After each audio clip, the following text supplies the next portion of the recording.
Orlando's news and talk. Reminder, the answers given on this show do not constitute as legal advice and do not create an attorney-client relationship.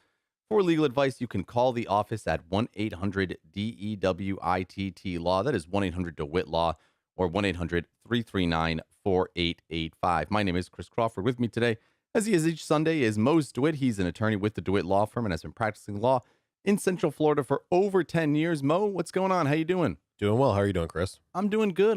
This is our final show. Yep, I had to give you the boot. You know, just weren't living up to standards, but you know, we had that conversation already. Yeah, we don't have to hash that out on air. I think part of it was because every time I came over to the studio, I just acted like it was my home, and I went and got myself water. And you know, normally the host is the one that's supposed to do that. So if you keep your shoes on during the show, that would be appreciated. I thought it added a good aroma to the room. No, not really. Oh, I guess. But anyways, I mean, for the listeners, if they don't know, you're moving on to bigger, better things up in Atlanta. So this will be your final show with us.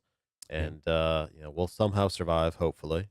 But, you know, congratulations on the big move. I appreciate it. It has been a ton of fun doing the show with you, Mo. We've created and built a studio here, and we come and hang out each week and have a good time, have some laughs, and really has been a lot of fun doing this with you. So I appreciate you allowing me to spend my Sunday mornings with you, and all the listeners for allowing us to spend their Sunday mornings with And them. we appreciate you.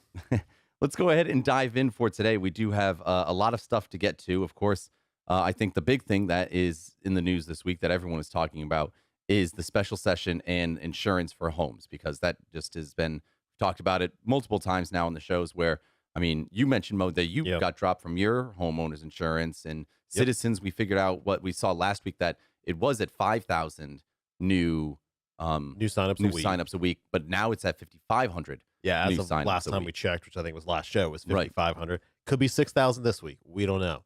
But this bill is designed to hopefully help that. So, you know, just to bring people up to speed, there is currently a special session going on in the Florida legislature. And the special session was called because there's an emergency, or they deemed it an emergency, over property insurance in the state of Florida. So the House has passed this property insurance bill to hopefully reform property insurance, is the idea behind it. And, you know, it was passed pretty much unanimously. 95-14 was the vote. So pretty good support there. Not completely unanimous, obviously, but good support behind it. The question really becomes, is it going to lower rates in the state of Florida? That was the big objection to the bill, is there's no guaranteed provision that's going to actually lower homeowners insurance rates in the state of Florida. So right. If this only benefits the insurance companies, what are we doing this for? Right, exactly. So that was part of the big debate there is, you know, they have this provision in there that allows for what we call a reinsurance fund. So reinsurance is basically simply stated or simply put, where the insurance company then buys insurance for themselves. So that's kind of what reinsurance is. So there's a big reinsurance fund, and basically what the state's saying is that's going to reduce rates. But there's no guarantee that the rates are going to be reduced in the actual legislation. From my personal experience, if it's not guaranteed, it's not happening. So, you know, especially with insurance companies, I've just never really seen rates decrease. They just kind of always go in one direction. So, you know, again, I'm not, you know, trying to badmouth the bill at all. I think the bill has a lot of good things in there. I think it was necessary to keep property insurance in the state of Florida, essentially. So we'll dive into kind of what's covered in the bill and what they were tackling. You know, one of the big issues that they've been facing is obviously a lot of litigation in the state of Florida. So I think we talked about it before. It's something like 35 or 38% of all property insurance claims are in the state of Florida, and 75% of the litigation is in the state of Florida. So first thing they did was they limited attorney's fees. So they, in the bill there, they basically said that they're going to get rid of what we call the Contingency Fee Multiplier. And so that's basically an award for attorney's fees in rare and complex cases, where the attorney takes the can't talk today. Sorry, the attorney takes the case for, you know, on a contingency fee. They're not being paid up front. Right. It's a rare and complex case. So at the end of the case, the attorney can apply for a multiplier, and basically saying, this was an extraordinarily difficult case to take. So I'm asking for, you know, 1, 2, or 3 times my normal attorney's fees, because the courts want to encourage people to take these kinds of cases to help homeowners out. So they've gotten rid of that. That's the first thing they did. Okay. The other thing, which is probably more interesting and more applicable to the issues we have in the state of Florida, is they got rid of attorney's fees. So they're not going to allow attorney's fees on awards involving an assignment of benefits. And so we've talked about assignment of benefits before. What that is basically when those roofers would come and knock on your door and basically say, I can get you a free roof. What they would do typically is they would have you sign an assignment of benefits. And what you're basically doing is assigning your claim over to them. They then are able to stand in your shoes and go after the insurance company. So it basically encouraged a lot of litigation because what the roofers would do is they would just go after the insurance company because they wanted to get paid. And the insurance company didn't really have a way to fight back. You know, there was a lot of attorney's fees provisions in there that were originally designed to help the homeowners that now may be helping the roofers rather than the homeowners. It was essentially that the professionals of the business of roofing realized by looking at what the insurance covered that there was a way for them to make money off of replacing all of these roofs because they've been damaged in the eyes of what the insurance company, looks at it as. And if you're somebody who doesn't understand it or understand roofs, you can't argue that point. But as professionals in the business, they looked at it and said, hey, we know exactly how to word this and put this in a way that shows that you need a new roof. Yeah, and this has really created a whole industry out there through these assignment of benefits. And a lot of times the homeowners didn't even really know what was going on. There was lawsuits being filed on their behalf, and they may or may not really have even known that these lawsuits were going on. Ultimately, it could affect their ability to get insurance in the future. It's claims against their policies, but they really weren't informed. They were just signing a bunch of paperwork saying, oh, I thought I get a free roof. I'm getting a free roof. I'm getting my roof replaced. The insurance company is going to pay for it. They weren't really explained a lot of times. So they didn't really know a lot of times what was going on behind the scenes. And so by not allowing attorney's fees in these assignment of benefits cases, theoretically, it gives the insurance company a better leg to stand on to fight them a little bit because they don't have to be worried about attorney's fees. And it also may discourage some of these assignment of benefits from being signed or from the roofers going out and getting the assignment of benefits. Because again, they don't have the kind of the sword to fight the insurance company that, hey, if you don't pay us. Right. There's no win in it for them. Right. Because the attorneys who were taking these cases, again, we don't do this kind of litigation here, but the attorneys who were taking these cases were usually getting paid, on the back end. They weren't being paid on an hourly basis. It was a contingency fee basis, or they were getting their attorney's fees from the other side. So that will kind of discourage, some of this litigation is the idea behind the legislation. I mean, Governor DeSantis has made it very clear that this bill is designed to try to discourage litigation on property insurance claims in the state of Florida. So a lot of those things that are in this bill, that is what they're doing. But the part that people really care about is how is this going to affect me? Forget the attorneys. Nobody cares about the attorneys. No one cares about you, Mo. Nobody cares about you. Nor should they. Nor should they. But how is this going to affect me and my policy and my rates? So as we said before, there's a lack of any guaranteed rate reduction here. They're basically saying, hey, we're going to set up this reinsurance fund. The insurance companies can buy reinsurance that will save them money, and they're going to pass on the savings to the homeowners. I wouldn't hold my breath on that part. However, the part that I think we need to be concerned about or look at and be aware of is the new deductibles for roof claims. So under this new legislation, it's going to allow insurers to impose a new deductible for roof claims up to 2% of the coverage of the policy. So if you have a $500,000 policy, 2% would be a $10,000 deductible for any claim that you make. Or here's the other option, 50% of the cost of the repair. So those are big deductibles to be aware of. Now, homeowners can opt out of those deductibles, but the policies with those deductibles will cost less. So this is what the listeners really need to pay attention to, is when you're renewing your homeowner's insurance, look to see what your deductible is. Of course, everybody always wants to go with the lower policy, the cheaper policy, what's less expensive on a monthly basis. But these are much higher deductibles. And as we talked about last week, the cost of a roof can be $40,000, $50,000, $60,000. So if your deductible is now 50% of the cost of those repairs, you need to be aware of that to make sure that you have that kind of money on hand to pay that deductible if you have a claim. So it's going to be very important for homeowners to be educated as to what policies they have and what deductible applies to them.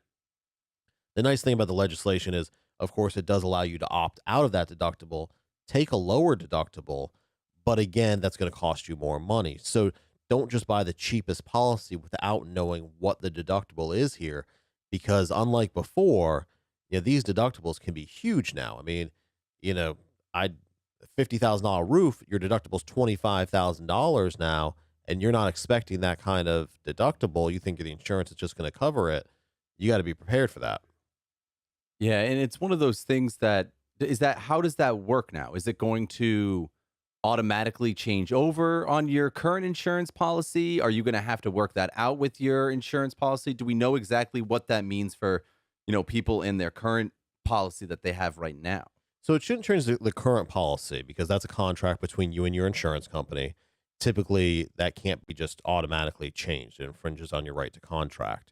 But typically, when you're going to renew this policy, that's when these changes are going to come into effect. And the idea, of course, is they want more insurance companies to come into the state of Florida to offer these policies, so we can get more options in the state of Florida for insurance. So upon your renewal, that's when you want to be looking at the policy and seeing what they're offering, what the deductible is, and making sure that it's something that you can afford. Now, for people who are on a fixed income, elderly, people who rely on Social Security, this could be a little bit tricky, because, of course, you want to get the lower policy, the policy that costs less. Right. But if there's a claim and you don't have the cash on hand to pay the deductible, you could be stuck in a situation where, even though you have insurance, you don't have the money to fix the roof or fix, whatever needs to be done. But so is there even a guarantee here that this will lower rates? There's no guarantee at all. And I think that was the frustration with the legislation. And ultimately it got passed, and the legislators say this, it got passed because we needed to do something. It's not perfect, but it needs to do something. But there's no guarantee that it's going to lower the rates. It's kind of, hey, this should lower the rates. Here's a program here that the insurance company should essentially pass on the reduction to you. Now, again, the insurance companies don't have to enter into this reinsurance market either. It's Right. an option. It's not Yep. mandatory. So whether it actually lowers the rates or not, again, we'll see. I would suspect, if I was a gambling man, the rates will probably stay about the same as what you've been paying currently, but the deductibles are going to be much higher. And so I think that's what people need to watch out for, is the policy is going to look very similar as far as what the price is upon renewal. It may move a few dollars one way or a few dollars the other way, but the deductibles are going to be much higher on these policies. We're going to continue to talk about this here on the other side of the break. You're listening to the DeWitt Law Review. If you have questions about this, you want to learn a little more about it, send us an email, ask@dewittlaw.com.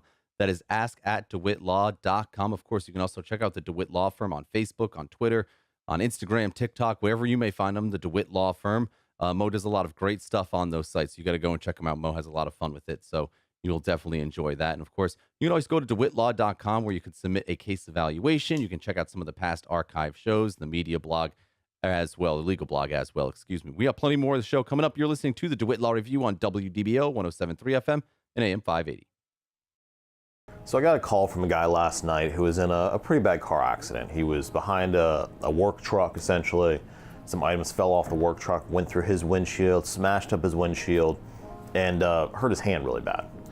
So the insurance company reached out to him right after the accident, and he was at first concerned about getting his windshield fixed. I know that doesn't make a whole lot of sense, but his hand was all banged up and really needed to see a doctor about his hand, especially because he does construction work and that's kind of his livelihood. But he was concerned about getting his car fixed, getting it back on the road so he could start driving.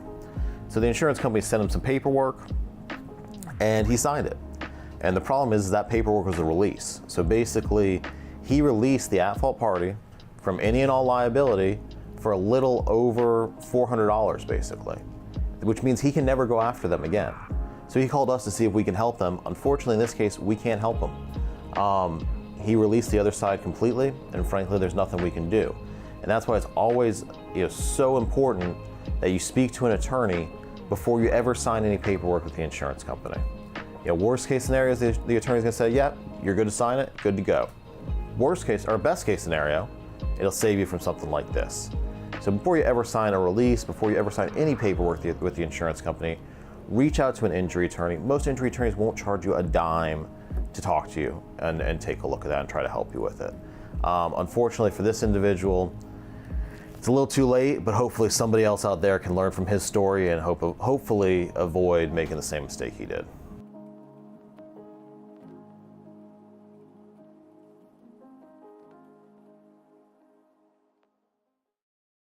welcome back to the DeWitt Law Review, WDBO 107.3 FM and AM 580, Orlando's News and Talk. Chris Crawford and Moe DeWitt with you here on this Sunday. If you want to get in touch with the DeWitt Law Firm, give them a call at 1-800-DeWitt-LAW. That is 1-800-339-4885. If you ever have a question for Moe and the show, go ahead and send in an email, ask@DeWittLaw.com.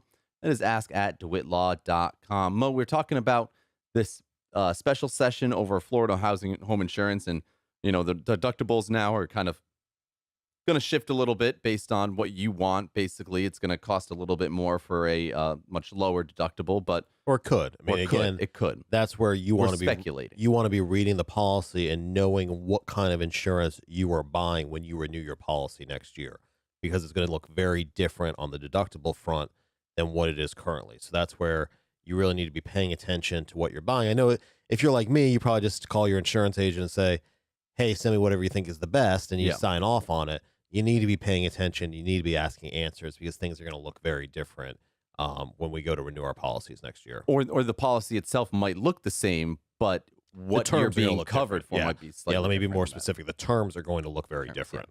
Well, so my question to you, Mo, is because it seems like the issue that we have really is that a lot of insurance companies don't want to insure people in the state of Florida over just specifically their roofs. And I understand how this might help the insurance companies out a little bit, but do you think it's enough to incentivize them to kind of open things back up here in Florida? Well, the problem, the reason insurance companies don't want to be here is because so much litigation goes on in the state of Florida. So as I said before, this bill is really designed to try to reduce a lot of that litigation. And, again, this is a pendulum effect, right? So, back with Hurricane Andrew, the pendulum, swung too far in the insurance company's favor.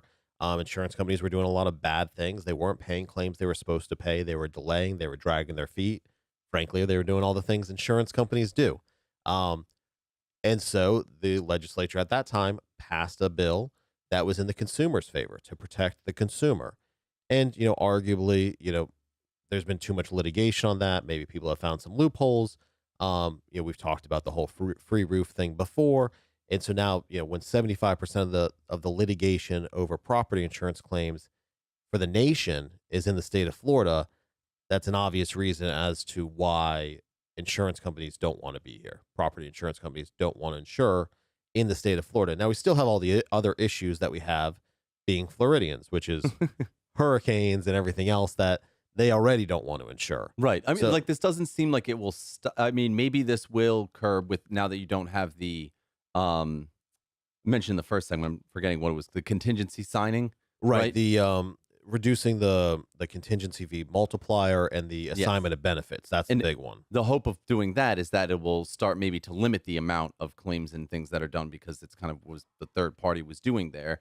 But I don't think it does. I don't think it'll be the numbers the amount that Florida has is so much higher than all of the other states on average, what we're talking about, that it just doesn't seem like enough to put it over. Well, only time will tell, right? Sure. So the legislators here say, hey, this isn't a perfect bill, but it's what we needed to get done. We need to get something done. It's a good bill, they think, and they think it will help to try to curb some of this litigation that's going on out there. I think the big idea behind preventing attorney's fees on the assignment of benefits cases is that, if you're asking for attorney's fees, they really want that to be going to the homeowner, not to someone who the claim has been assigned to. So if the homeowner has to go against their insurance company because the insurance company is not paying the claim or not doing what they're supposed to do, the homeowner can still get attorney's fees against the insurance company. They just don't want this whole kind of secondary market, this whole industry that's developed where a third party is now taking the claim and then going after the insurance company for those attorney's fees. Right. That was what we talked about kind of early off the bat there. Hey, you're listening to the DeWitt Law Review. If you've got any questions about what we're talking about, or really any legal questions at all, doesn't have to be related, can just be a general curiosity or something somebody is going through, go ahead and send those into Mo at ask@DeWittLaw.com, ask@DeWitt law.com. Plenty more show coming at you. DeWitt Law Review, WDBO 107.3 FM and AM 580.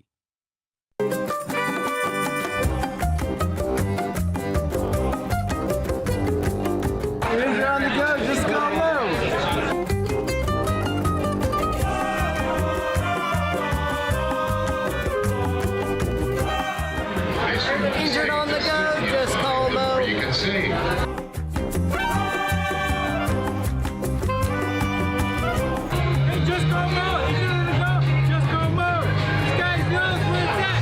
Push it faster, that's it. Just go Moe.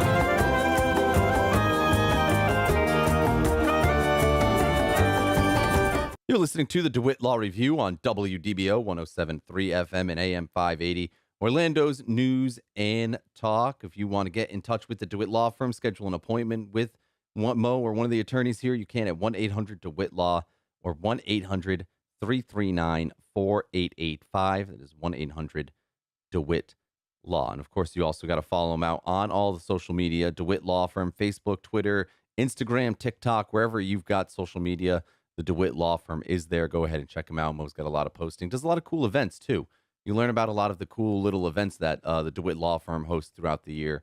You can check those out. He normally posts those up on social. That's at the DeWitt Law Firm, Twitter, Facebook, Instagram, TikTok. Mo, why don't we go ahead and put a bow on this with just kind of wrapping things up, any other little things that the listener might need to know about when it comes to this new homeowners insurance and what the special session has decided on here. And did the governor did he sign it officially yet? It's on his desk. It's on his desk right now. Yeah, okay. This was just passed on Wednesday, so it'll probably, it might be signed by the time you listen to the show. It might be signed this week. We'll see. I would suspect it's going to be signed pretty quickly here. Okay. So we should, and it's going to go into effect right away once he signs it. So it's going to take effect right away in the state of Florida. But here's the provision that I was waiting for. Here's the provision that got me. And actually, we had to switch to Citizens Insurance because our insurance company dropped us. I've talked about this on the show. And the reason they dropped us was because our roof had reached 10 years old.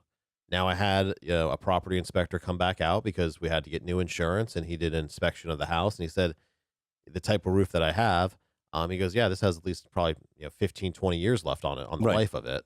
But, the insurance company wanted me to replace it. I got a quote to replace it. It was going to be over $20,000 to replace the roof. But fortunately, we were able to switch to Citizens Insurance, and they'll insure the roof. Now, this provision, which would have helped me out, is a provision banning insurers from refusing to cover homes with a roof younger than 15 years old solely because of the age of the roof. So in my case there, that would have bought me another 5 years. They could not drop me. That is a big one. Just because of the age. Even because a lot of I'm going through the home buying process last year. Our real estate agent was like, yeah, no, honestly, anything 12 years and older, you probably want to avoid just because it's going to be a hassle to try and get that insured. And we were just kind of like, what, really? And I guess that's what it, Yeah, and that's where, I know I'm certainly not the only one who received that letter at the 10-year mark. I know quite a few people were dropped by their insurance company because their roof had hit that 10-year-old mark. So this now pushes it back to 15 years old. Now, however, I would still suspect that a lot of insurance companies are still going to take the stance, no matter what kind of condition your roof is, no matter how long they say there's life left on it, that they're still going to get a hard drop date on that 15-year mark, which, again, is going to be very expensive because roofs seem to be getting more expensive just like everything else. So that's something to be aware of, but at least it buys you another 5 years on those roofs before they need to be replaced. But, again, when you're buying insurance, when you're buying a home, something to be aware of that, hey, when this roof hits 15 years old, it may have to be replaced for me to keep insurance on this house because that's what the legislation says. So now when does this go into effect?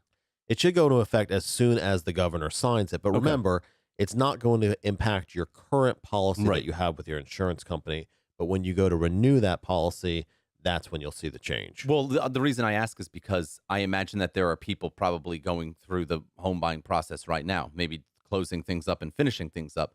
If they, let's say that the insurance companies said, no, you have to get a new roof or we won't insure this. And it was a 12-year-old roof, say. So then they went and said, all right, fine. And they started to pay money to replace the roof.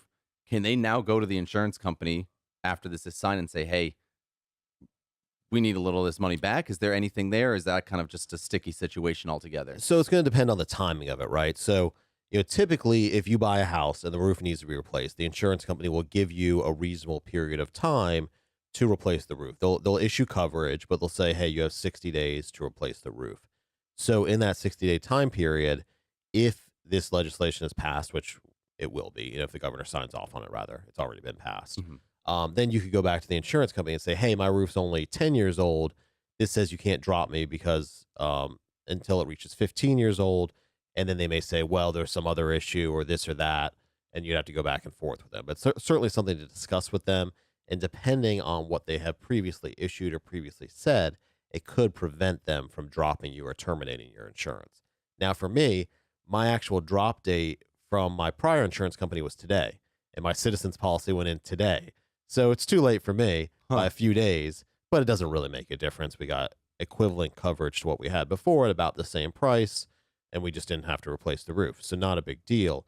But again, Citizens is backed by the state of Florida. They can only handle so many claims, right? So that's why they really need this legislation to go into effect, because otherwise, Citizens just won't be able to support it. Right. I haven't looked at any numbers, but last week, as we mentioned, it was 55 new. Well, and as these, termination or drop letters went out for, the roof's hitting 10 years old, you can only imagine it's just going to continue to go up. Right. Because people aren't going to want to spend the money to replace their roofs. Again, considering what roofs are costing right now. So there's just going to be more and more people switching to Citizens. Yeah. Well, I mean, I think that's still good, though. It sounds like there's equal, leniency on things that can help both parties here. So it's just going to have to see how it plays out. We'll see how it plays out. Certainly it's not perfect, but there are some provisions in there that are designed to bring insurance companies back to the state of Florida and try to make sure that homeowners have insurance. The one concerning part is that there's no provision as far as rates go, or reducing rates or anything like that. Really, though, I think we're just hoping that rates will stay somewhat the same and insurance companies will start coming back to the state of Florida.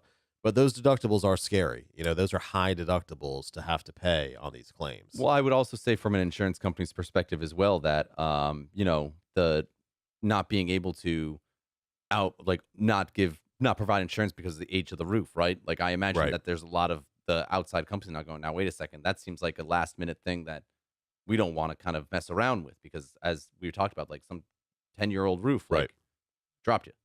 Yeah, exactly. But, the other thing is deductibles discourage claims, because if you have to pay out, half the cost of the repair. So if it's $20,000 roof and you have to cough up $10,000, a lot of people are going to try to delay those claims as much as possible because they don't want to pay that deductible, obviously. So that's another way where they're going to be discouraging claims. But again, something to look at when you're signing the renewal paperwork for your insurance. Know what your deductible is, know what you're signing up for, so that you can be properly prepared going forward. Yeah, good stuff there, Mo. We'll put a cap in that for now. And then if you got a question about that or anything else, you can always send an email, ask@DeWittLaw.com. That is ask@DeWittLaw.com. Let's go ahead. You said you might have a couple more articles. Yeah, I got, that one other here. story we were kind of following through this special session was the Surfside condo legislation that was being passed, which did pass unanimously. Can't talk today. Unanimously. Lawmakers unanimously passed a bill to require stricter inspections for condominiums. This just passed on Wednesday.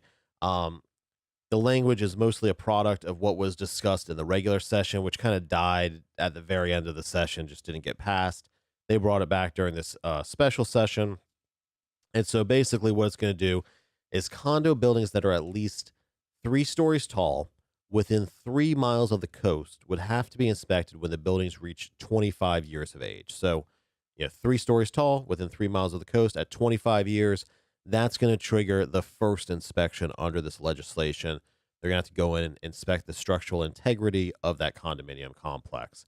If you're more than 3 miles inland, it would be at 30 years. So basically on the coast, you got 25 years, then 30 years, and then you're going to have a subsequent inspection every 10 years after that. So there'll be a whole industry that'll probably, be created for condominium inspections now. Yeah. But it's going to be an ongoing thing. Not a bad thing at all. But it's going to be an ongoing inspection of these condominium buildings to make sure they're structurally sound. This is also kind of cool too, which I thought there's a transparency measure. Again, I can't talk. A transparency measure in this legislation, so that the records are made available to buyers, renters, and unit owners. So if you're going to buy a condominium, you know what you're getting into. You know what the structural integrity is. You know where the issues are. You know what these inspections say. When the last time it was inspected. That's important because they have to have reserve funds in order to make these repairs. And so part of this legislation prevents condominium associations from waiving maintenance reserve funds because they don't want people to be able to put off these repairs. So not only can you see, typically when you buy a condominium, you get to see what the condominium finances look like, But now you also get to see kind of what the structural integrity of the building is based on these inspections. And important for condominium associations out there to know, they can't waive these maintenance reserve funds anymore. So, if you have a condominium complex that's not doing real financially well, you're going to have to cough up the money for these maintenance reserve funds to make sure that you can make the necessary structural repairs. If structural maintenance were maintenance to happen, yeah, you have to have the money on hand so that these repairs are not delayed. And I think that was part of the problem in the Surfside collapses. They just didn't have the money. They kept putting off these reserve funds. Ultimately, obviously, that proved to be catastrophic. So now this one I would assume would also be effective immediately, right? In the sense that, Yeah. is it immediately in the sense that the last time any building was inspected is now on the list sort of thing? Like it's you got to figure it out if you were inspected, 20 years ago or 25 years ago or something, that you're due for an inspection right now. So again, just like the other bill, this bill will go into effect immediately once Governor DeSantis signs it. So once he signs it, then of course there'll probably be some provision. Once it's signed, the people who already qualify on the 25 or 30-year mark have 6 months or so to get their inspections done, and that'll start the clock from there. I'm making up the 6 month. I haven't read the actual legislation. Because I imagine there would be a scramble to try, if they are that long ago, try and get that done as soon as possible, just to get it out of the way, to delay it because they know they aren't ready to get that inspection because they don't have money in the maintenance reserve. Well, and I think that's what this legislation is designed to prevent, is putting off these maintenance. Find out the places that might need work and don't have the maintenance reserve. So I think we'll see that they don't allow them a whole lot of time to delay beyond a reasonable time to get the inspections set up and get things moving, especially for those older condominium complexes. I would imagine that if you're even a relatively new condominium complex, they might make a scramble to get this done now as well, just because then it just resets their timer on it. And it's something that they can get rid of, they can do now while they have funds available. Well, you can get ahead of it, right? So that way, if there is some sort of issue, rather than waiting to the 25-year mark, you can be prepared and already making those changes, having the maintenance done that needs to be done. And as we know with maintenance, the longer you wait, usually the worse it gets and the more expensive it gets. Yes. So, I would think not only from a, condominium operational standpoint, but there may also be insurance benefits here as the insurance companies catch up with this legislation. They may offer incentives or discounts if those inspections are done prior to the 25 or 30-year mark and done continuously to prevent these kinds of maintenance issues. There we go. Good stuff there, Mo. Good information. If you have any further questions about that, send us an email, ask@DeWittLaw.com. That is ask@DeWittLaw.com. And don't forget, give them a call. Set up an appointment, 1-800-DEWITT-LAW. That is 1-800-339-4885. Your Mo Pro tip of the week is coming up. The DeWitt Law Review, WDBO 107.3 FM and AM 580.